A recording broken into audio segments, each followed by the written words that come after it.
guys, welcome to another episode of Guarani Vision. Welcome to the first ever podcast dedicated to Paraguayan football in English. As always, I'm Roberto Rojas, and joining me as always are my three great co-hosts, so we'll go straight to that. Fede, how are you, man? How are things in Paraguay?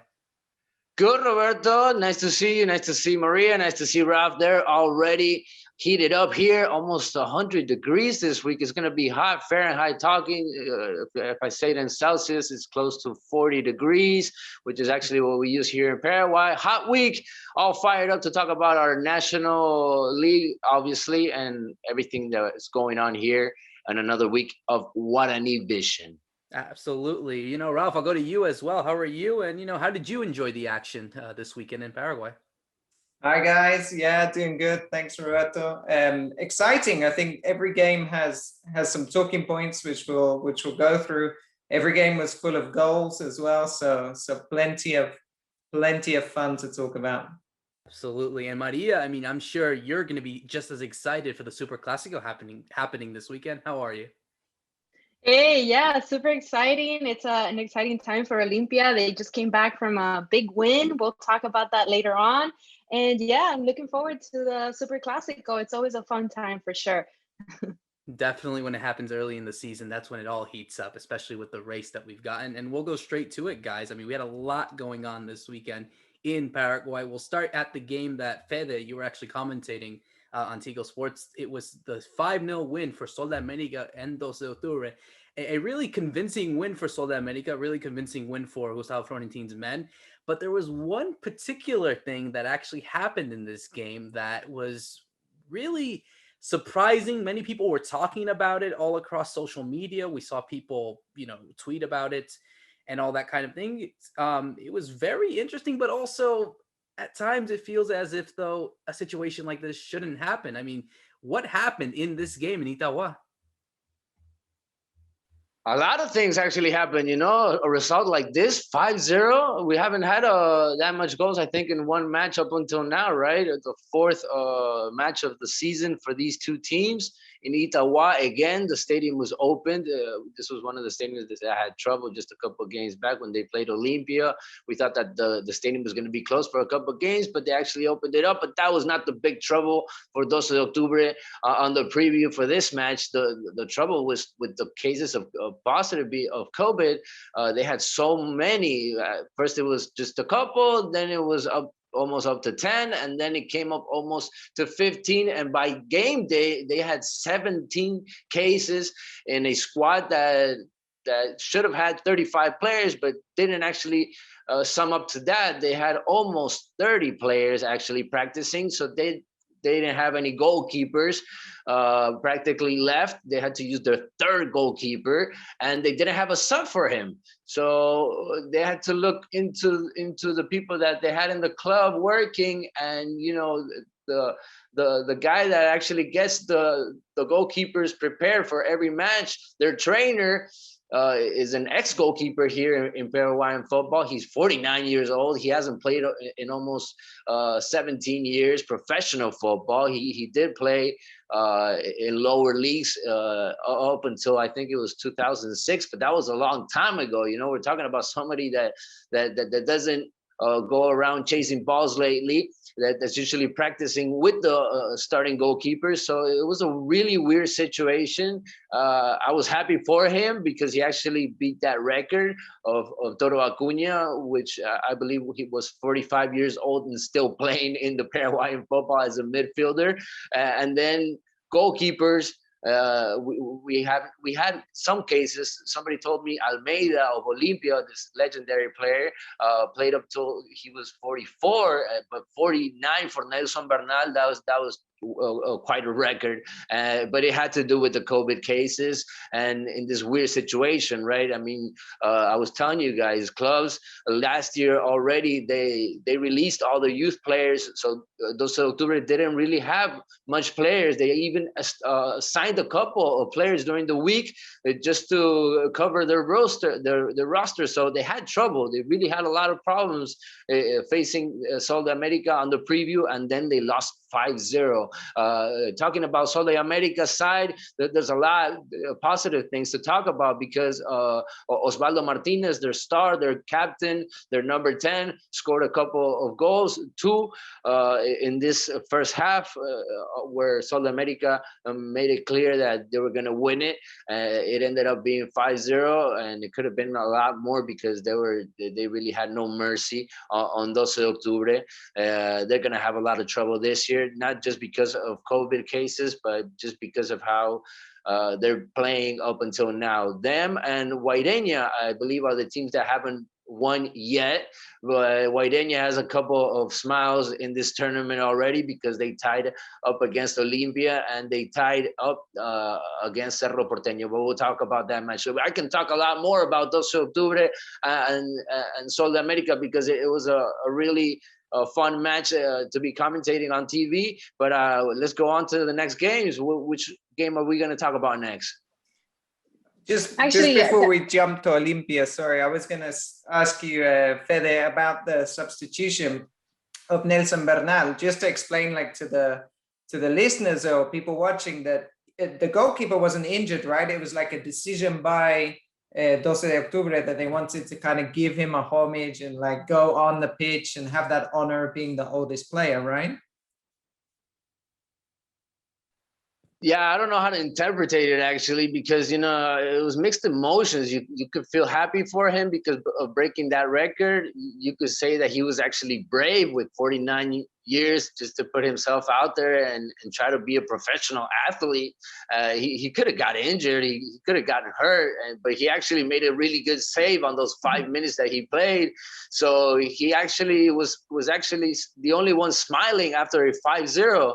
He was happy about what happened. He was happy to have some playing time. I talked to him after the match, and he told me that it was not something that he talked with the head coach, that he was actually going to have minutes, that he was actually going to play.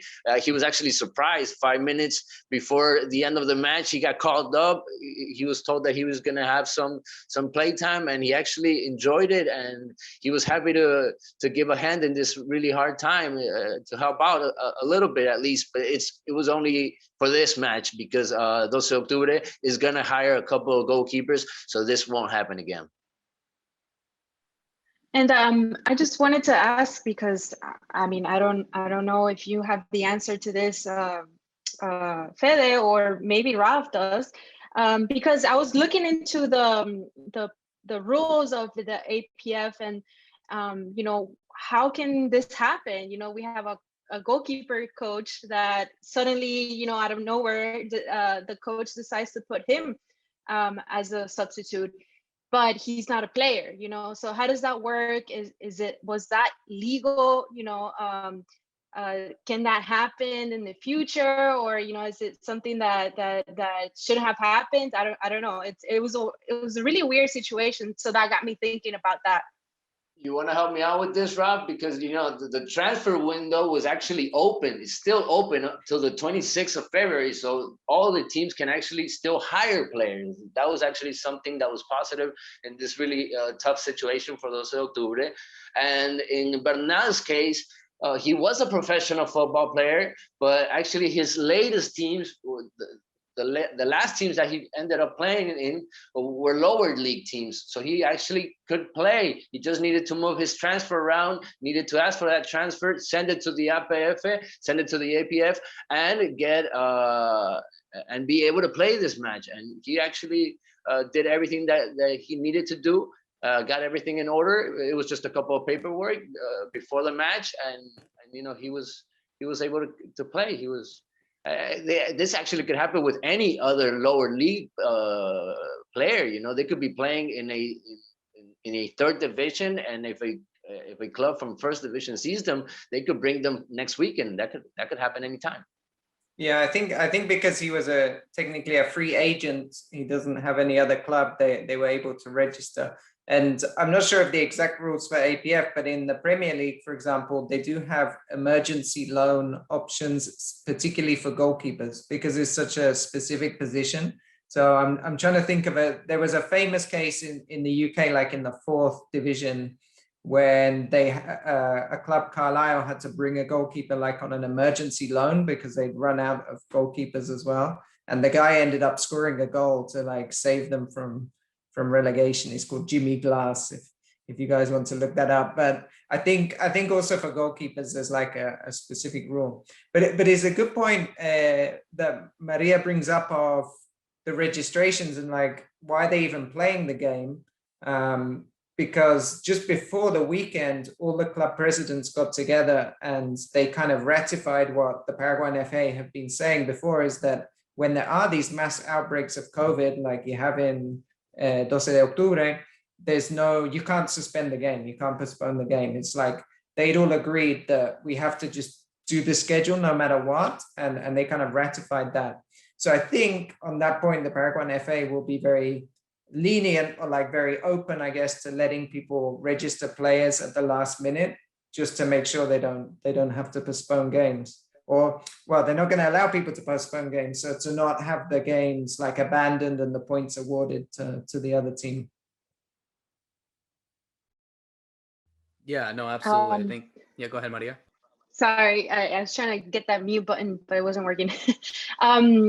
So it ended up being just a lucky situation for Nelson, but I guess it didn't really make much of a difference for Dulce because they were hammered. But yeah, it's an interesting situation. So thank you guys for clarifying that. At least he has the record, so no one can take that away from you unless someone else decides to come up. What probably didn't happen is that he probably didn't sign a contract for this game, right? He probably just played like Ralph was saying, like a free agent. Like I don't think he even got paid for having these minutes. He just tried to help out just for this game, and it was just a one in a lifetime situation, really. Definitely, absolutely, and we don't want to go into the whole protocol kind of things of this kind of registration because we can go all night on this, but we'll move to the next game and we'll go to Maria on this one. It was the big game between Guarani and Olimpia. Olimpia coming back and winning 3-0 on the day after drawing Guaireña last week 0-0. Olimpia really needed this game, especially coming into the Super Clásico. A goal from Roque Santa Cruz in his 25th and final season. He scores his first goal of his final season as a professional. As we know, he is going to retire at the end of the year at the age of 40. And we also saw some goals from Brian Ojeda and Ramon Sosa, a player that, Fede, you've actually pointed out as one of the players to look out for. Maria, I'll go to you on this one first. Obviously, this was a result that Olimpia definitely needed after that draw against Guaireña, and we'll get to them in a bit because they definitely surprised another team in the league. But they definitely needed this game and this win, especially coming into the Super Clásico now after the result that happened to Cerro. No, yeah, it was a tough game for both teams, but I think Olimpia definitely came and was confident. Obviously, Guarani is a difficult opponent. They have a very extensive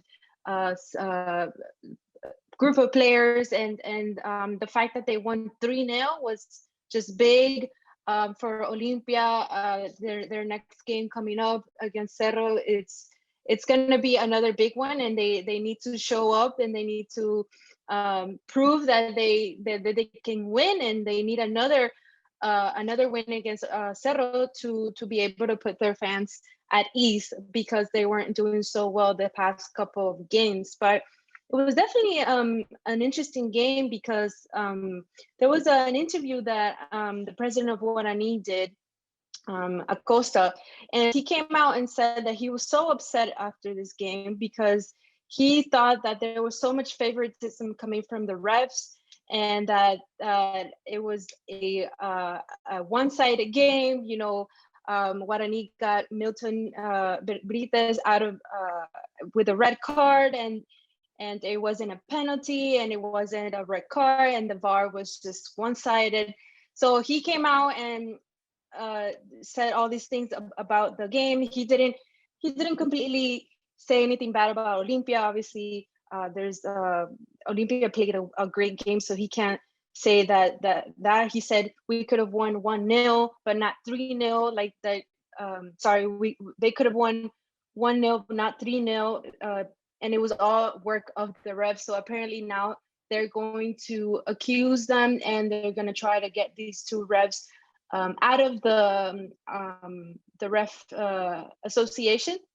So it's a very dramatic ending to this weekend with Guarani Olimpia, one of the biggest games in the weekend, but definitely a big win for the team. And definitely I think other than Santa Cruz coming out with a big goal, I think the biggest story was definitely Ramon Sosa with his debut goal. You know, this kid is so young, and we were talking about it earlier before we started the podcast. Him coming out and doing the interview in Guarani, which is our native language, is definitely one of the most unique things that you can see in a player and in the world of football, because obviously Guarani is the only Paraguay is the only country with this kind of language. So, you know, him coming out and talking like this, it's definitely puts us out there in the world.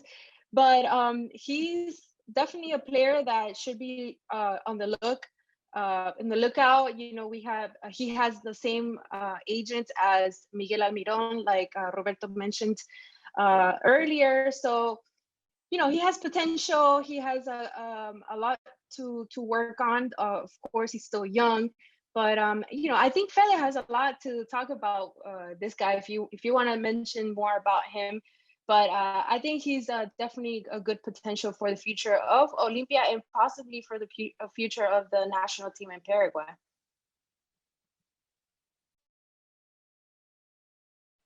Yeah, actually, I love Ramon Sosa. I loved him back in River. He's just such a good player, complete player. But he can actually do a lot more now in Olimpia, I believe, because Olimpia is getting players back. Recalde played his first match of the year, of the season, and they had a lot of COVID cases, also keeping players away from the pitch. They have a lot of injured players for these first matches. That's why I think Olimpia wasn't getting the results. We didn't see the Olimpia team that we thought we were going to see straight away because of these situations, because of the COVID cases and injured players. But I think they're getting them back right on time, right? Roque Santa Cruz scoring his first goal.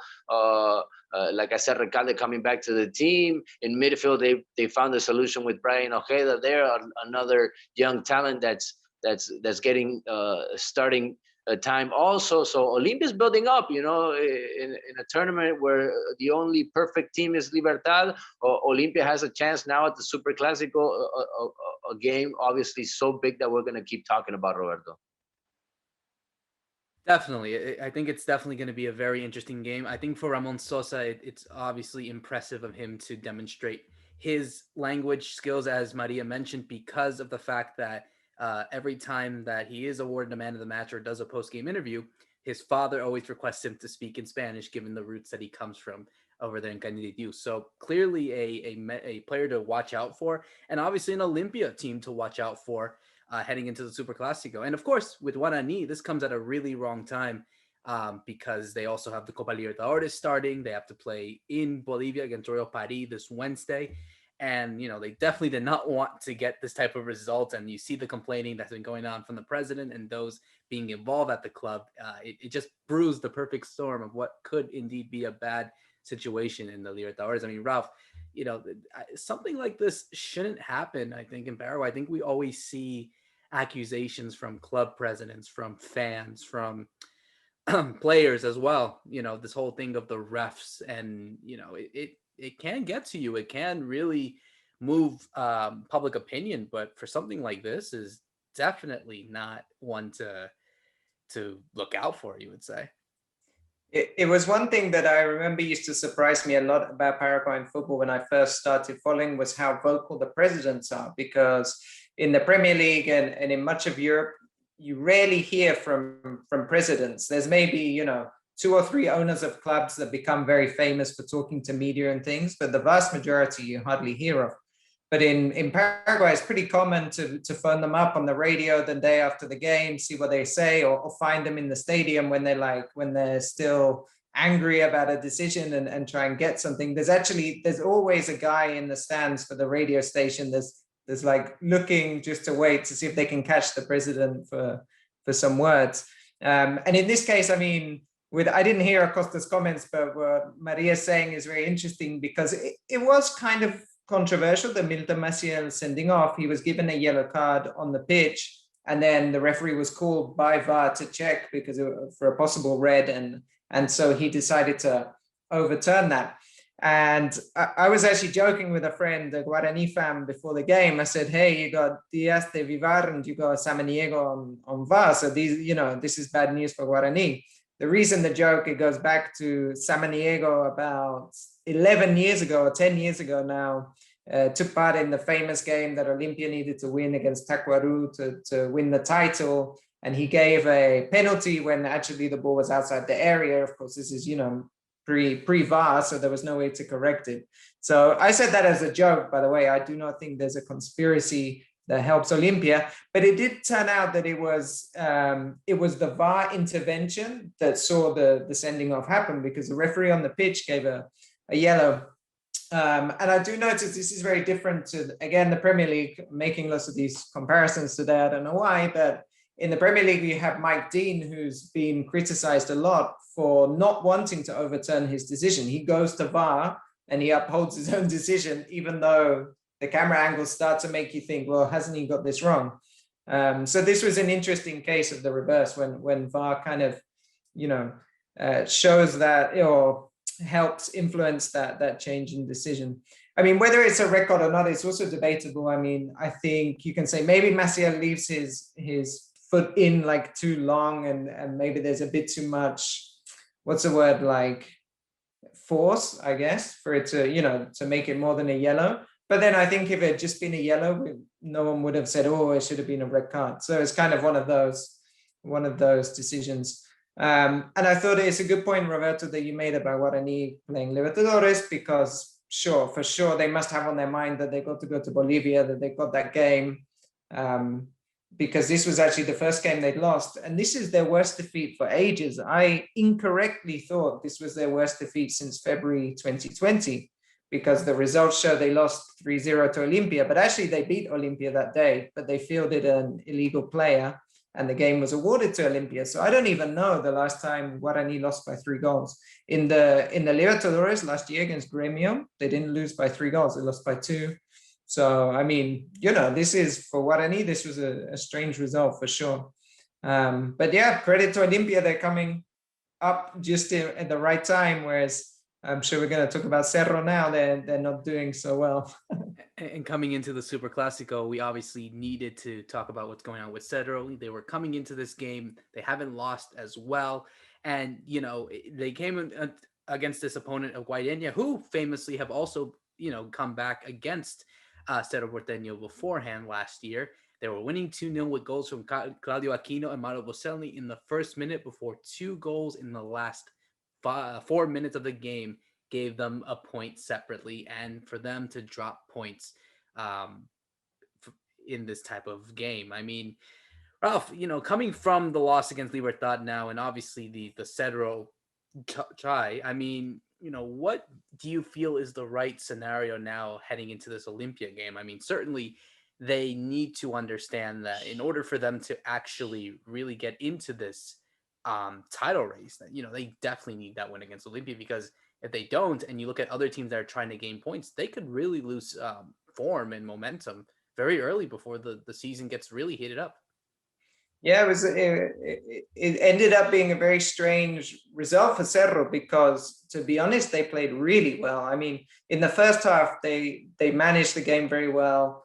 Guaireña created chances, but Cerro were happy with that, because Cerro were using that to, they were using that to their advantage to find spaces as well, which they did. They had 2 goals. Claudio Aquino was excellent. I mean, Aquino he does that thing of, he can come really deep to pick up the ball like a deep lying playmaker, but then he finishes off, he starts a move, then finishes off in the box, which he does for the goal, and he scores the goal. So it's like you're picking it up deep and you're also in the box making runs and scoring goals.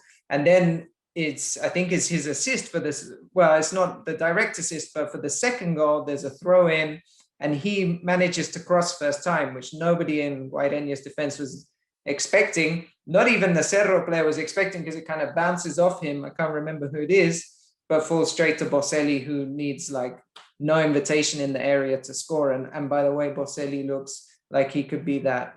That's the signing they needed in terms of up front.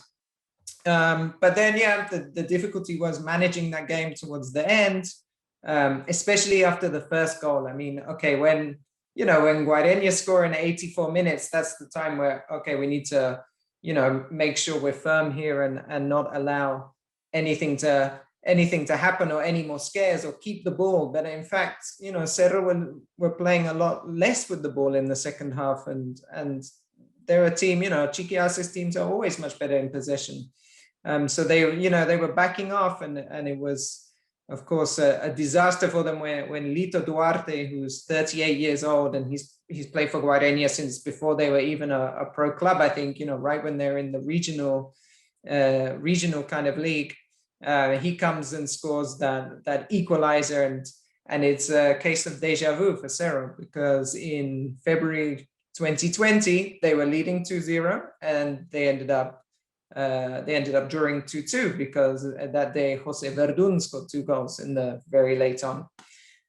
So yeah, worrying, I think, for Cerro, that coming on the back of the Libertad defeat, there's now a bit of loss of momentum. They were missing players through COVID. They're missing Enzo Jimenez. They're missing Pulpito Duarte, the central defender. Lucena was injured. He did not with COVID, but he got injured in the Libertad game, and I think they missed that a bit. Aldo Maiz, I thought, played well, but they would have benefited in those last minutes from someone like Lucena helping them keep possession when they really needed to. So yeah, I think. We'll talk more about Cerro Olimpia in our next episode just before the game, but at the moment it's, on form, it's looking good for Olimpia.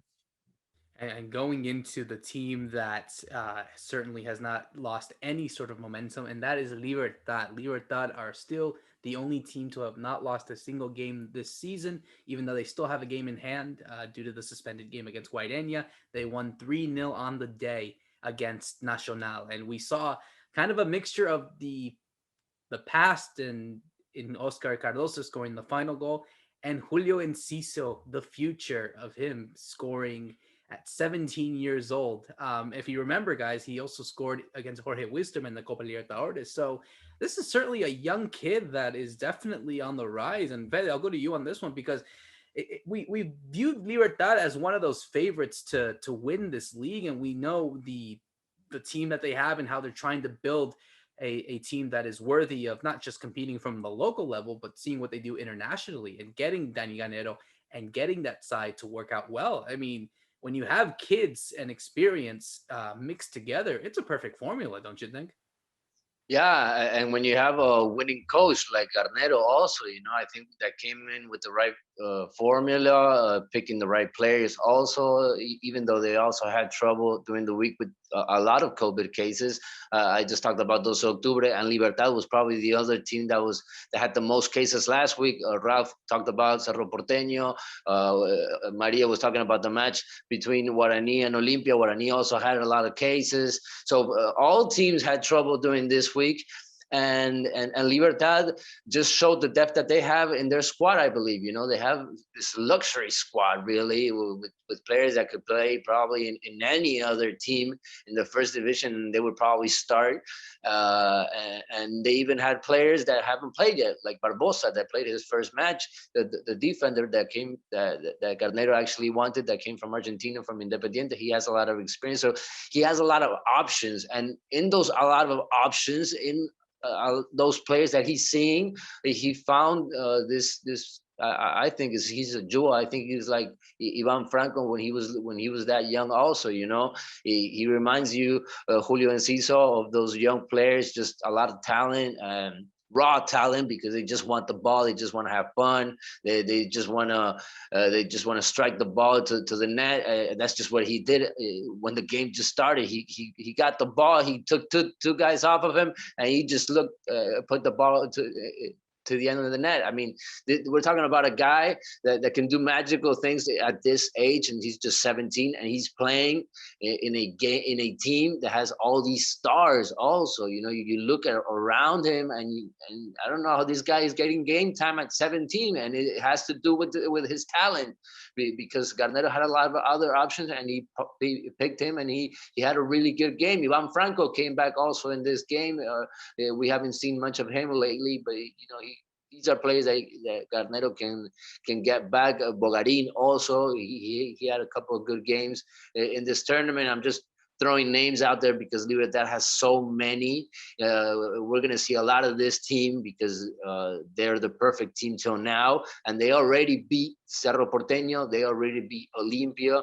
So they've done their work. They've done their homework before the tournament, and now they're just doing a perfect job. If they keep it up like this, it's going to be hard beating down this team because the other squads are having trouble. I was just listening to Ralph, and Cerro Porteño doesn't have the depth in their squad that Libertad has. So we'll see, with all these COVID cases, that's just another trouble. That's just a whole other story also.